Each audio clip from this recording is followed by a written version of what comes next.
பகவான் இந்த நான்கிற உணர்வு என்னைக்கும் அழியாதுன்னு சொல்றார். இந்த உடல், மனம், புத்திங்கிறது நான் இல்ல. இது எல்லாத்துக்கும் சாட்சியா இருக்கும் சுத்தமான ஒரு உணர்வு தான் நான். நான்கிறது ஒரு பிரபஞ்ச உணர்வு. பஞ்ச பூதங்களால் ஆன இந்த உடல் மறுபடியும் பஞ்ச பூதங்களாவே உருமாறுது. மனசும் மாறும் தன்மை கொண்டது. ஆனா உடல், மனம் இதை கடந்த ஒற்றை உணர்வுதான் நான்.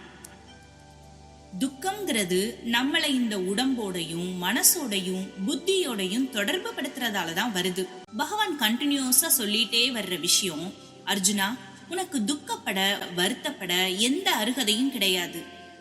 நம்ம வாழ்க்கையில வர்ற பல சோகங்களுக்கு மருந்துதான் பகவத்கீதை.